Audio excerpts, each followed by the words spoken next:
On Insuspicious Circumstances tonight, the cowboy and the shopkeeper. High noon in an English county town. But who was the man in blue? An old soldier, a poison pen, and vicious gossip. Malice or murder?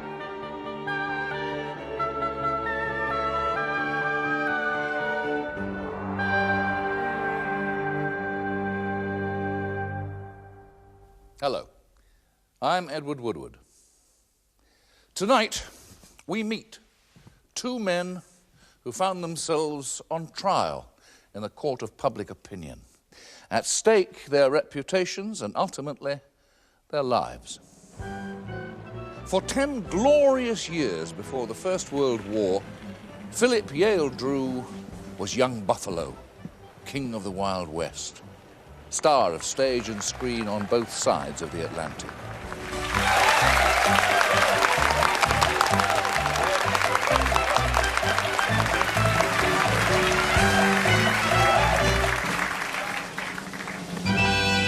Well, you've been just about the best audience we've played to, ladies and gentlemen. Partners.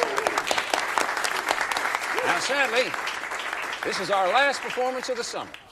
Yes, in the fall, we're taking King of the Wild West across the sea to London, England. And yet, Major, you're coming too. How do you feel about that? Whoa! You can see he's pretty excited about that. Now, even such a good audience, I'd like to recite a poem. It's called The Old Cow Horse.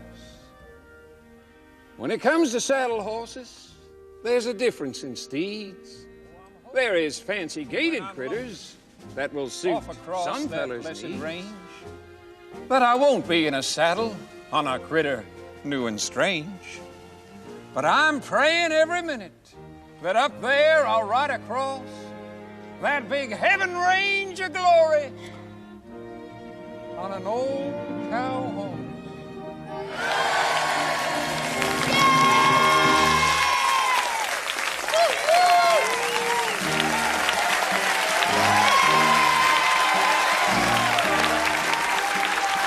Thanks for coming to see me, guys.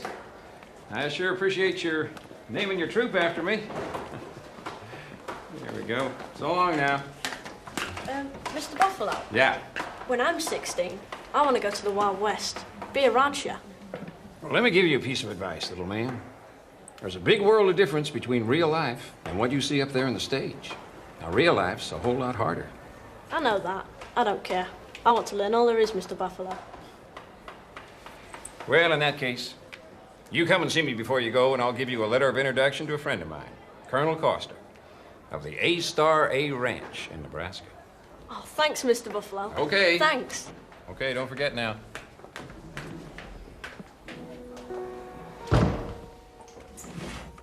After the war, the king of the Wild West was in decline.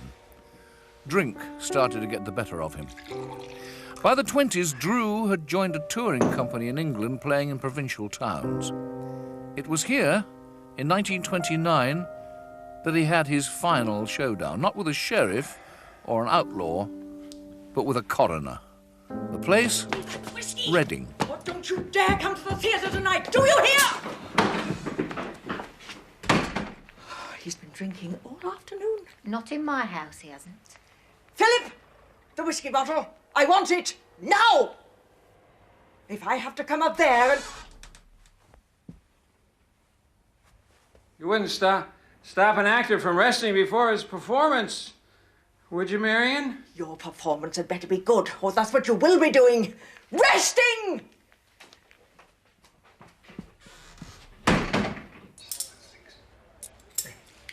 Thank you very much indeed.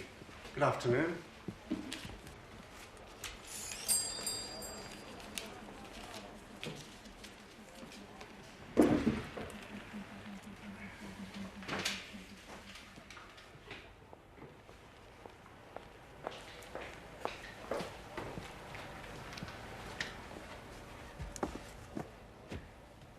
This is interesting.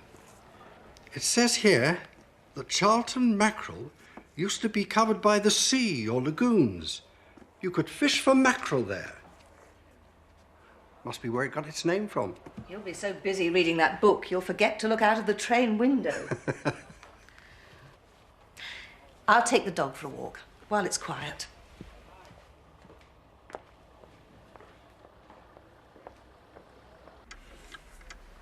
I don't wonder your nerves are racked appearing in that play. All those collapsing beds and doors flying open. But you enjoyed it, Mrs. Goodall? Oh, I enjoyed it. That doesn't mean I want to perform in it. Oh, Mr. Drew.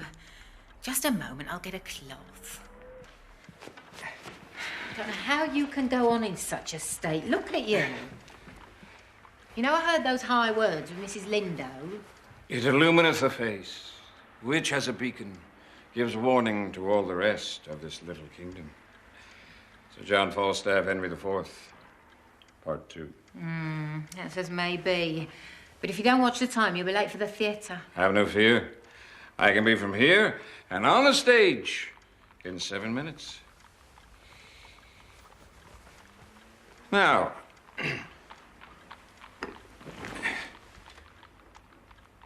how about another cup of tea?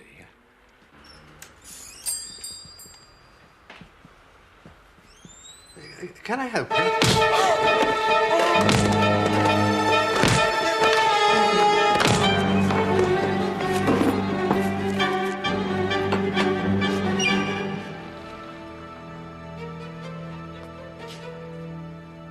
He got 3 victims that way, but they all died from their injuries before this maniac could carry out his devilish experiments. Then I was to be the fourth. Exactly. Oh, you have changed a great deal, Mackenzie, since we last saw you. You are not a tramp, what are you? I'm ashamed to tell you. Oh, but you must tell us. Shh.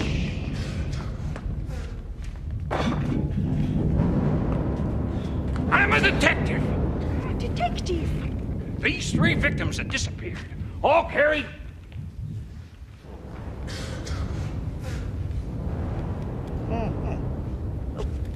Life insurance. Big life insurance policies. Yeah, but the life insurance companies wouldn't pay up until they were sure. So they hired me. Thank heaven that they...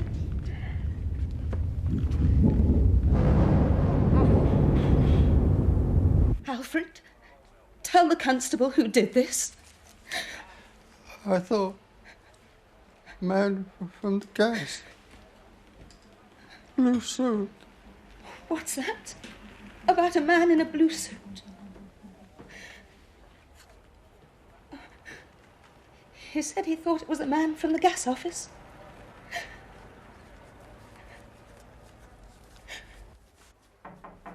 Enter! Well, the most doggone strange thing has happened.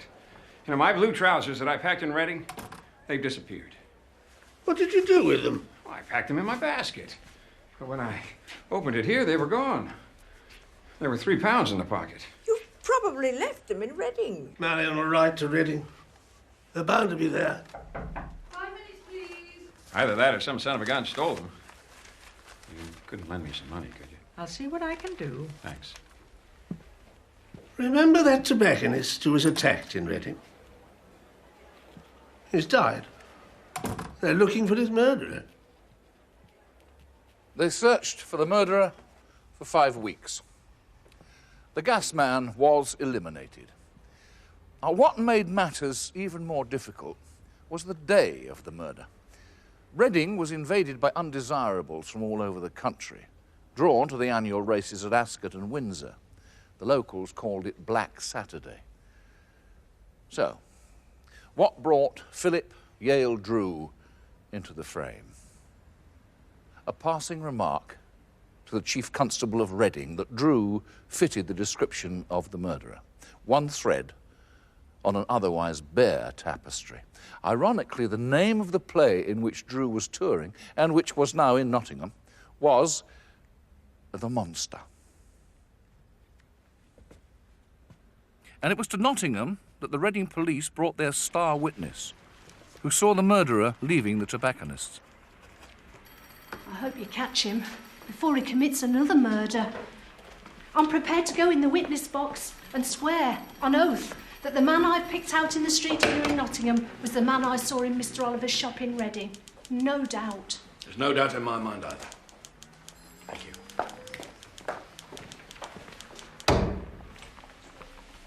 Right then, let's go and get this Philip Yale Drew. I'm assisting the Chief Constable of Reading in inquiries respecting a murder which was committed on Saturday, the 22nd of June, when I understand you were performing at the County Theatre in Reading. I'd like you to come to the police station to be interviewed. What do you want to talk to me for? I don't know anything about it. I don't know where I was that day. Are you accusing me of murder? I'm accusing no one. Oh, Philip, what have you done? What have you done now? I'm going to fall. Oh, hold me. Oh. Will you come to the police station? Oh, this is ridiculous. If you want Mr. Drew for murder, I can prove where he was. Why not take the entire company? Why only him? And you are, sir? I am Mr. Frank Lindo, actor manager of the Monster Company. Do you think we might dispense with the dramatics then, Mr. Lindo? Do you know Cross Street, Reading? No. When you left your lodgings for the theatre in Reading on that Saturday evening, were you wearing a blue suit? Yes. I lost the trousers at the theatre that night with £3 in the pocket. Would it surprise you to learn that we brought 2 witnesses up here from Reading last night who have both identified you? Who? A woman who saw you standing in the doorway of Mr. Oliver's shop, and a man who said that you came into his shop on Saturday afternoon 2 doors from where the murder was committed. I don't know where the murder was committed. There are also a number of other witnesses in Reading who describe you as the man they saw in Cross Street. I told you I do not know Cross Street. You went into 2 other tobacconist shops in Reading, didn't you? Inquiring about pipes to send to a friend abroad. I did not. Past, I bought one from Grimsby. I sent many to friends from other towns, but I did... I don't remember asking anyone about pipes in Reading. But you were drinking heavily during the week at Reading, weren't you? I can't say. I do drink and sometimes have more than others. The man seen in Cross Street was a drunk. You fit the description of that man. Where I come from, murders are not committed on innocent shopkeepers. Now, I would not, could not kill a man. I am an American citizen.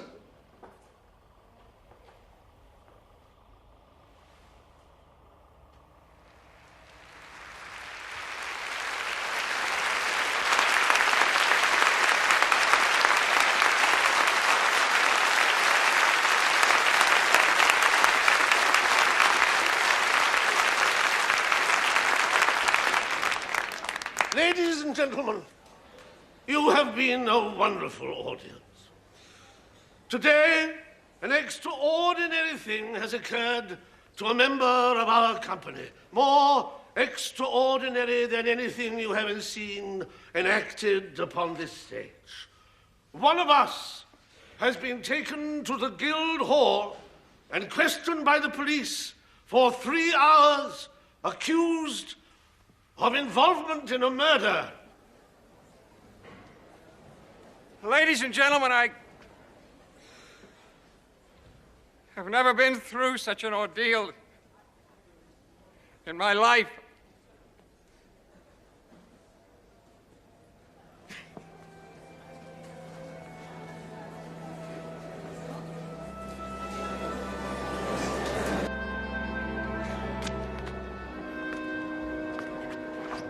You'll fight this, Philip. We'll all fight it. We know you're as innocent as a baby.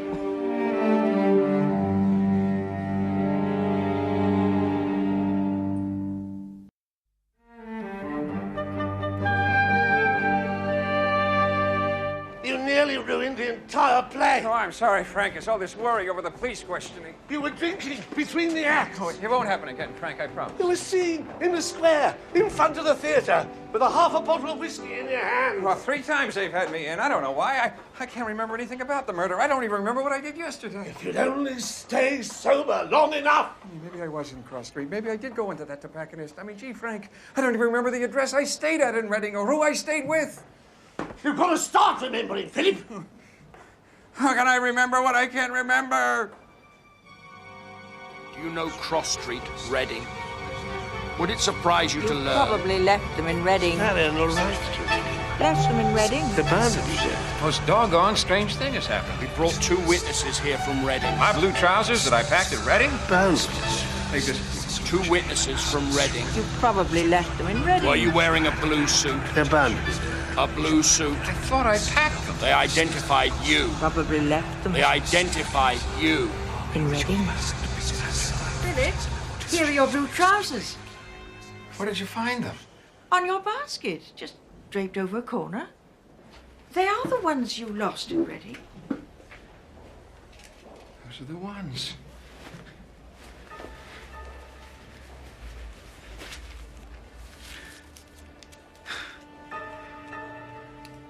This is the first time I've seen them since they disappeared, Marion, I swear. Don't you think you better take them and show them to the police? I'm gonna do that right now. Let them get to the bottom of it. That's their job. The police never did get to the bottom of it.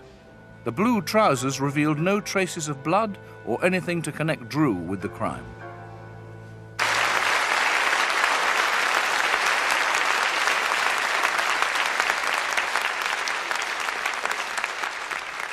Ladies and gentlemen, you have been a wonderful audience.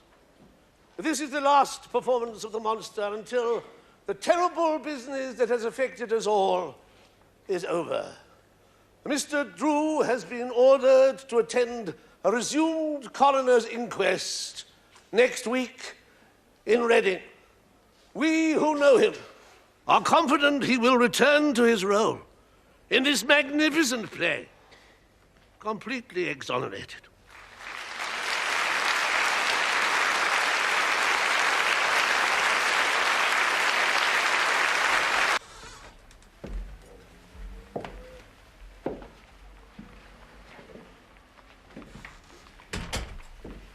I always wanted to be famous. Now it seems I'm going to be infamous.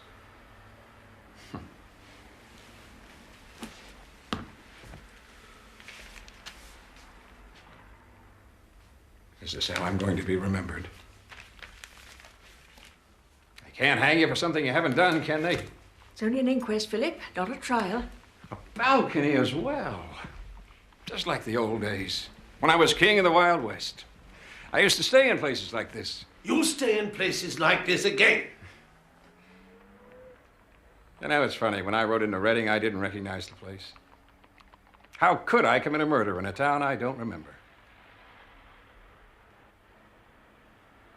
Gee, did I say road? And you're right out of Reading, Philip. Head up high. I want to show you both something. This was fixed to one of my stage horses, Rosie Dawn. I had rubber nailed to the heels to keep her from slipping as she came down the ramps onto the stage. Yeah, I guess I always kept it for good luck. I'm going to need that tomorrow.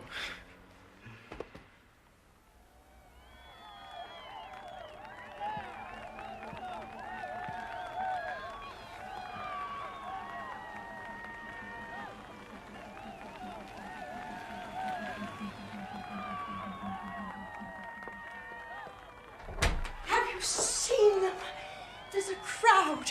There must be 50 people or more, and they're cheering for you. They're on your side. You think I should go out and wave to them? In pajamas? Oh, you're right. Young Buffalo wouldn't have done it. Oh, it's all coming back to me, Marion. The day of the murder?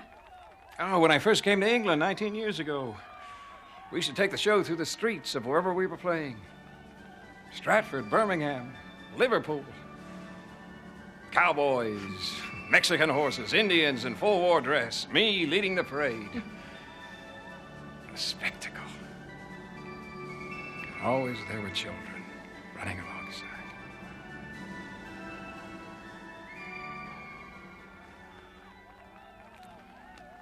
Well, I guess I better get dressed. Can't keep a coroner waiting, huh? A coroner's inquest is not a trial. In 1929, however, there were no safeguards for a person suspected of murder. The result was that Philip Yale Drew was subjected to what was virtually trial by coroner. Witness after witness after witness got up and said that they had seen Drew behaving drunkenly in Cross Street on the afternoon of the murder. And then, at the 11th hour, a butcher's assistant came forward to say that he too had seen the drunken man, and it wasn't Drew. Now, the press, for once, was on the side of the suspect, and they mounted a campaign to persuade the public that Drew was a man who had simply been in the wrong place at the wrong time and had found himself in the wrong play.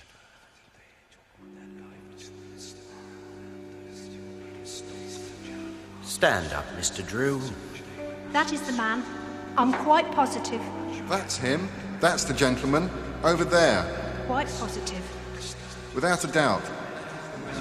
Stand up, Mr. Drew. That is the man. Stand up, Mr. Drew. That's him. The man. Stand up, Mr. Drew. That's him. Positive. Even if 3,000 say it, it is not true. I wouldn't hurt a fly. He's the man. Positive. It is alleged you said, I am going to Cross Street to buy a paper. I might have said I'm going across the street. I could not possibly have said I am going to Cross Street. Quite positive. Do you know you were suffering from acute alcoholism? Quite positive. I did not know. I've been told since that I was.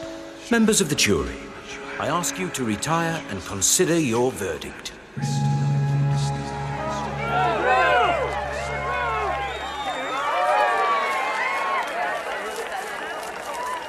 I want to thank you and to let you know how much I appreciate this wonderful demonstration. The prayers that have been sent up for me and the glorious sympathy that has been extended to me have meant much. The one above, like myself, knows that I had nothing to do with it in any way.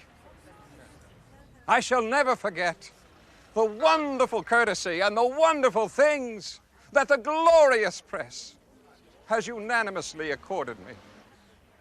Good afternoon, and God bless you all.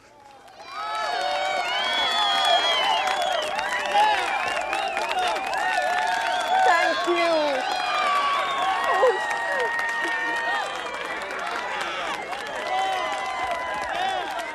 Are you coming back? Yes, I shall be coming back. More than 130 telegrams. Here's another, written to young Buffalo. Oh, what's the postmark? Nebraska.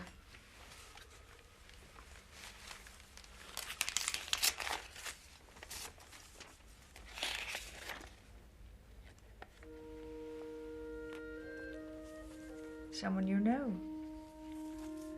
It's just a Boy Scout I once helped. Says he's done well. Remembers me. Prays for me in my time of trouble. I think you'd rather be alone. We can open the rest in the morning.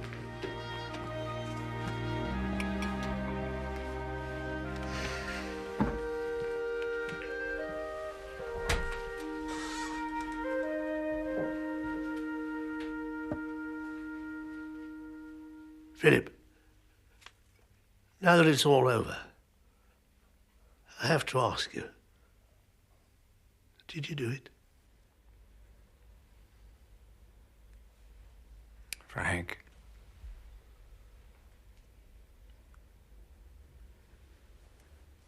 I wish to God I knew.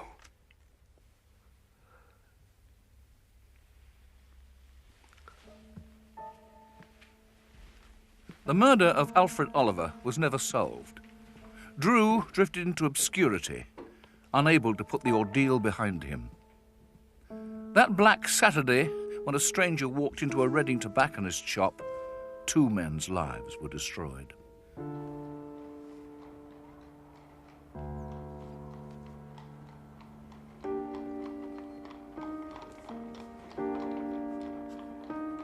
To the Chief Constable of Reading, Mr. Burrows. My dear sir, as I am greatly in need of money, I am writing to ask if you will be so kind as to send me, by return of post, if possible, the money and other contents found in my blue serge trousers.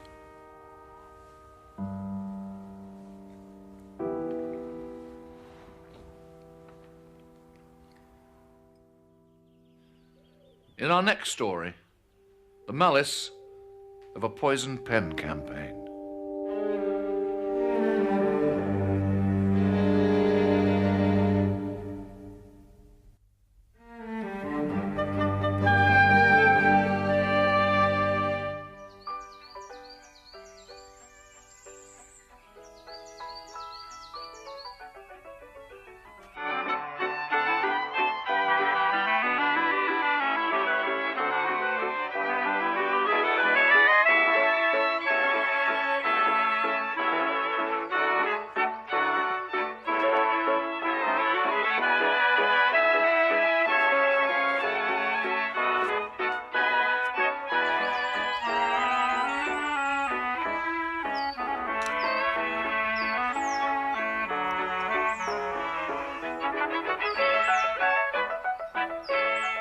Lord and Lady Cambermere request the pleasure of the company of Major General and Mrs. Charles Luard on the occasion of the daughter's wedding. Charlie? Cambermere. I shall plead malaria or incipient consumption. That'll do the trick. Have it your own way. Oh, I will, believe me. Oh. What? It's from Mr. Lawton. What's he want this time? £30. 30? Good Lord. It'll see his son through grammar school. I know it's your money, Daisy, but I sometimes wonder whether people don't regard you as a soft touch. Oh, splendid. It's from Harry. He's confirming the arrangements. They're going to pick us up in their new motor at Shengham Station at 2:10 on Wednesday afternoon. Oh, splendid. Well, not entirely. Harry's a perfect menace at the wheel of a motor. Nonsense. 5 miles of sea breeze will bring the roses to your cheeks. Quite enough there already, thank you. In any event, what am I going to need for this Norfolk jaunt? I'll see to all that, General. Evening wear, 2 suits, one dark, one grey, and those dreadful golfing tweeds. Oh, right, yes. I'll go over to the golf club this afternoon and pick up my set. Is that really necessary? Harry has dozens of spare clubs. But not to my liking. No. I will stroll across to Wilderness this afternoon and pick up my set while the intention's still in my mind. Oh, but darling, they're very heavy and it's quite a long way. Someone's suggesting that the old boy's not up to it. Have you ever known me dodge a column when it comes to an errand of pleasure? Oh, all right. Yeah. I shall come with you part of the way. Improve the roses. Major General Charles Luard retired from a distinguished military career to a house named Ighton Knoll in Kent, and a life of service as a magistrate and a county councillor.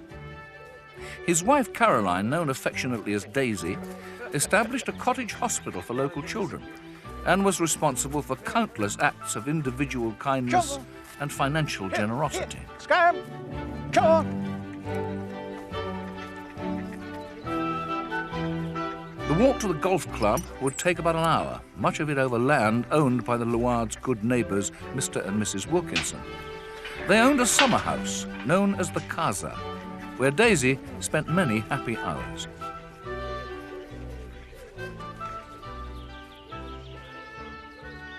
What time is it, Charlie? It's almost 3. Oh, well, then I'd better be turning back. And don't you forget that Mrs. Stewart is coming for tea at 4:30. It's you she really wants to meet, you know. Bemedalled generals are her idea of the highest society, I learn. Ah, well, I can't wait to meet her. You see, attractive, wealthy ladies of a certain age I find almost irresistible. When will you ever grow up? I shall go back by the Casa. You can't keep away from that place, can you? Oh, it's a perfect retreat. From me. No, you have your golf and we have our Wendy house. And don't stay gossiping with your friends at the clubhouse. Ah, the very idea. Go on, Scamp.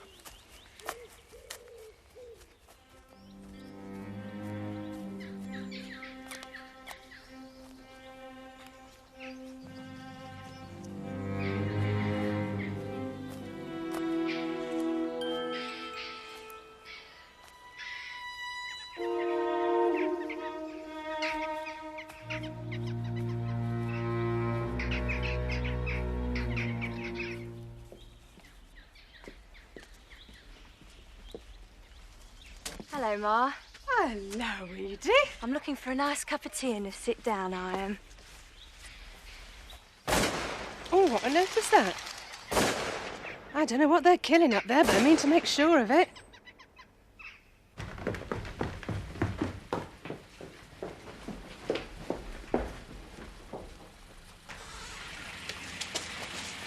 Sir, your guest's been here these 10 minutes, but Madam isn't back.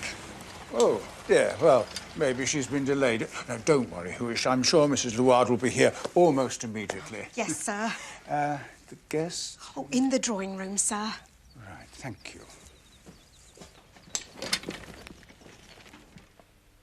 Mrs. Stewart. General Luard. How do you do? How do you do? I'm so sorry my wife's not here to greet you. She's usually so punctilious of these matters. Indeed, she was at great pains to remind me more than once that you were expected for tea. Well, I'm sure she'll be here directly, General. Now, so the least I don't. can do is to have tea served immediately. And I shall roast Daisy for this breach of manners the moment she arrives. You can count on that. These are your sons? Yes. Fine-looking boys. Are they stationed here or abroad? Well, Eric, the younger boy, he died of fever in the Somaliland campaign. I'm so sorry. Oh, thank you. Now, Elmhurst, he's the older boy. He's with his regiment in South Africa. Ah.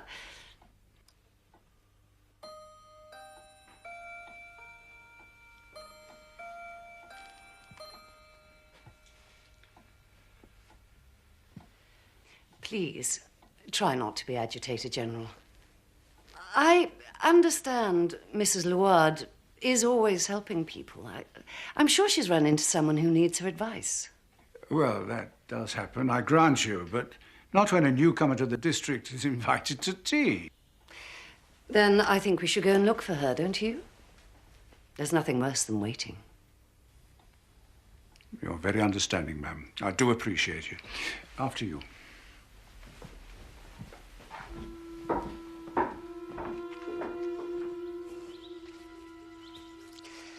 Well, General, we shall have to part company here. Oh. I must be home in time to meet a friend who's arriving by train. And I do know that all will be well. Of course, of course. The next time you call on us, Daisy will be there to greet you. I so look forward to it. And thank you for your hospitality. Oh, no, not a bit, not a bit. Goodbye, Mrs. Stewart. Goodbye.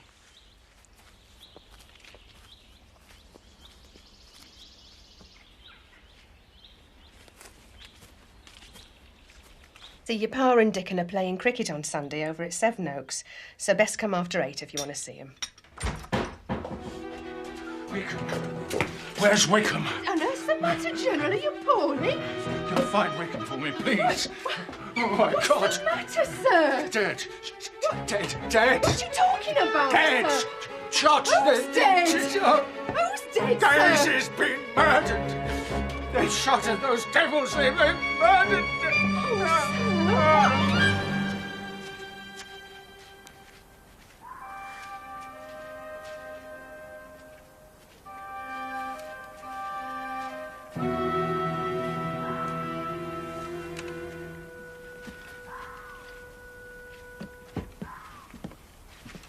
What are they doing?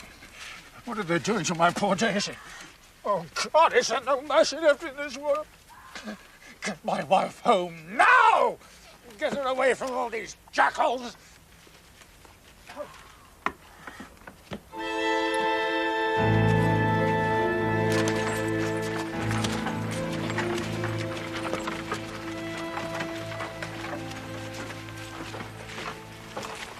Vandalism, violence and robbery were no strangers to Kent in 1908. Sudden torrential rains had ruined the hop season. Hop pickers had been laid off without pay and were desperate for money. Actual daylight robbery occurred regularly close to Item No. General Ward's neighbours were deeply concerned about the crime wave, and after the murder, Luard himself wrote letters of complaint to the newspapers about the sudden surge in the number of vagrants wandering the woods of Kent. The inquest opened in the General's dining room. There were to be 2 further hearings over the next 4 weeks. For the General, it was only the start of a terrible ordeal. My wife was lying face down on the veranda. Her head was in a pool of blood. I felt for a pulse, but her hand was quite cold. You noticed certain other irregularities? The pocket of her skirt had been cut open and the purse removed. Her left-hand glove had been pulled off and her rings were missing. You're sure she was wearing them when you both left home? Yes, she always wore the rings, except when she washed her hands. I've given a description of them to the police.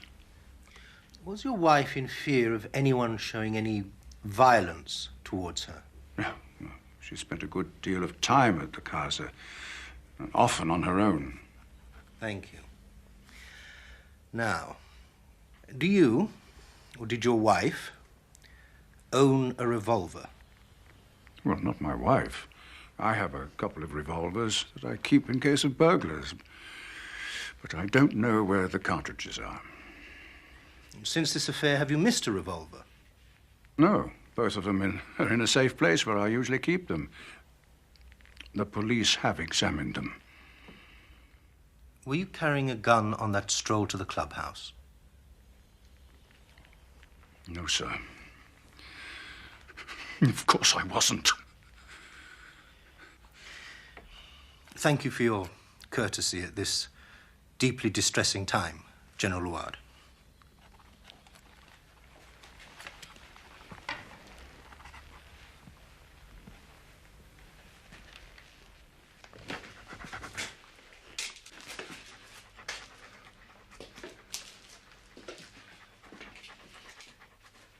Three witnesses heard 3 shots fired at about 3:15 yesterday afternoon. And when was General Luard first seen by a witness subsequent to those shots being fired? That would be Mr. Durant on Hall Hill at 3:20 p.m., sir. Then by Mr. Ernest King on Godden Green at 3:26 p.m. and by Mr. Harry Kent at the clubhouse at approximately 3:40 p.m. Now then, would it be physically possible for anyone at all, to have shot Mrs. Luard at the casa at 3:15 and thereafter be seen walking up Hall Hill some 5 minutes later? Out of the question, sir. Not even the most outstanding sprinter could have covered so much ground so fast. And may I point out that the General is 69 years of age.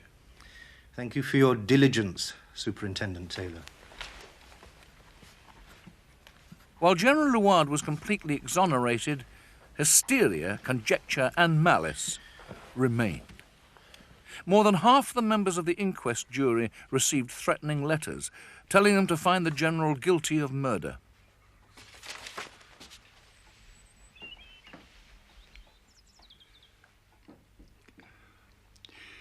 I'm reaching the end of my tether, Ned. The coroner and all those dreadful insinuations. Why? Charlie, in cases like this, the husband's bound to be a prime suspect. which is why the coroner had to be searching with you and everyone else in order to put you in the clear, where you are, beyond any shadow of doubt. Do you realize that I have received above a dozen telephone calls uttering threats, abuse, and every sort of obscenity? Over there are some 90 letters of condolence. And here are about 40 letters of hatred. They're accusing me of murdering Daisy.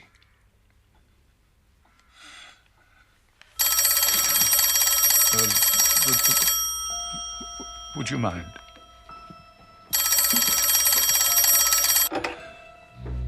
Yes, this is item null.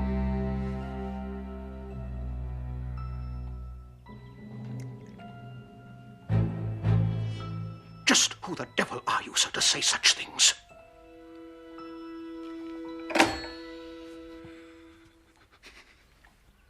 My dear Charlie, I had no idea. Well, once Daisy is interred tomorrow, I will never spend another night in this house. The great and the good, the humble and the poor assembled for Daisy Luard's last journey. Floral tributes covered the coffin and filled every available place in the church. Today, there is a storm in our minds, a great conflict of feeling, an outburst of sorrow at the loss of a great friend, and the horror of an unspeakable cruelty done to one who was so gentle. We had an example of Christian strength in Caroline Mary Luard, who served faithfully in her generation, was wise in counsel and unfailing in sympathy and friendship. In her, we saw what the grace of God can do.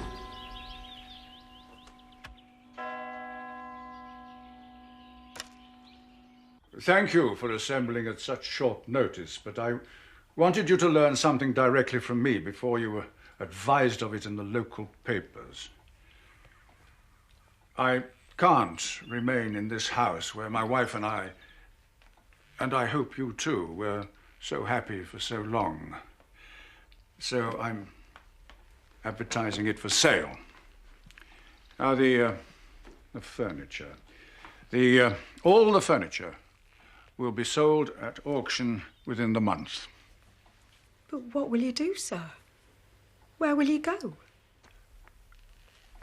Elmhurst is taking compassionate leave from his regiment in South Africa.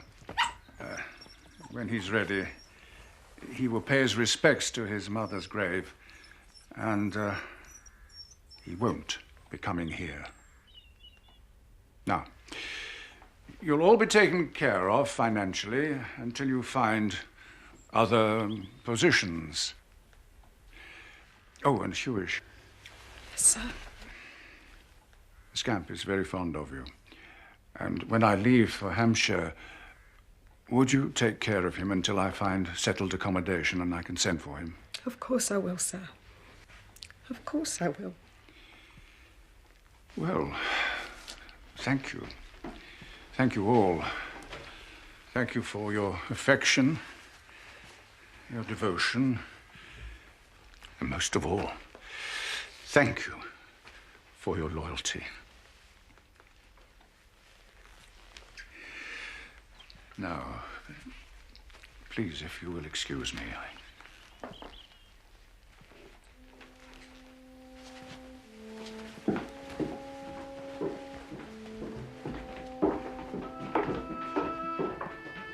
Recognizing General Luard's misery, Colonel Ward insisted that his friend stay with him at his home, Barham Court. You're bearing up, Charlie. Bearing up wonderfully. Oh, I'm trying to. I can't be a broken man when I meet up with Elmhurst. Oh, dear God, how I'm looking forward to seeing him again. I'll be driving you to the station, of course. Oh, not too fast. Anyway, what about your new home? Is that place in Dover Street still on? Oh, it looks promising. Yeah. Leasehold will be available at the end of the month, and I'm at the top of the list. I should damn well think so. Those letters. Those poisonous. Oh, are they going to follow me up to London? To Dover Street? To the club? How am I supposed to explain them to Elmhurst? Well, what will the poor boy think? Oh, Charlie, Charlie. There's nothing in your life you need to regret. Nothing to reproach yourself for.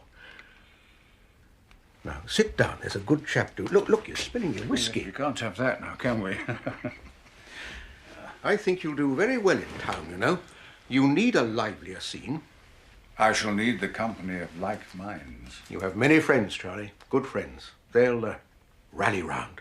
Oh, they have. All you have already.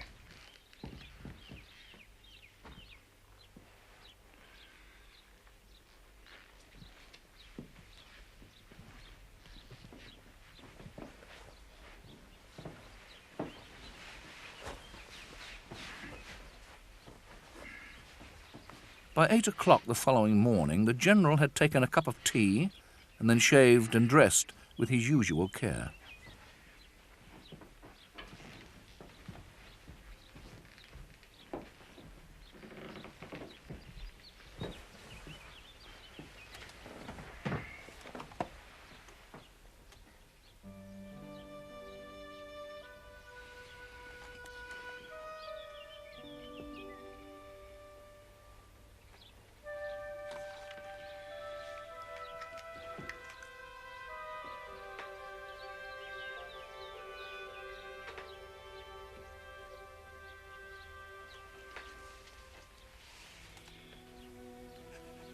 My dear Ward, I'm sorry to have to return your kindness and hospitality and long friendship in this way. I thought that my strength was sufficient to bear up against the horrible imputation and terrible letters which I have received since that awful crime was committed, which robbed me of my happiness. And so it was for long, and the goodness, kindness and sympathy of so many friends kept me going. But somehow now, in the last day or two, something seems to have snapped.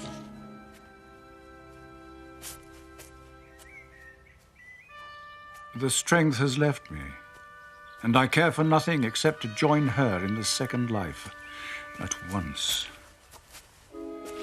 So, goodbye, dear friend, to both of us. Yours very affectionately, C.E. Luard.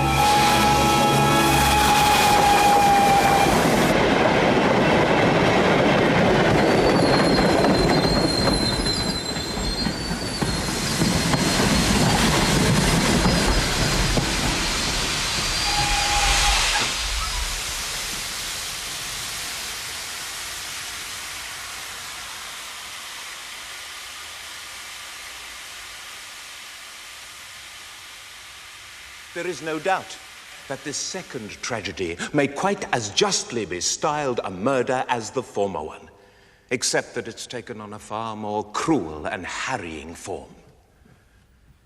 What could be more contemptible than to write under the cover of anonymity to a man already suffering the cruelest blow, the murder of a loving and trusted partner who had been all in all to him for 33 years. I feel sure there is not one person in the whole world to whom this tragedy is known, whose heart will not go out to that poor young soldier who arrived in England only yesterday to find that his father, whose grief he had hoped to share, had been done to death. No man has surely ever been called upon to bear so cruel a blow.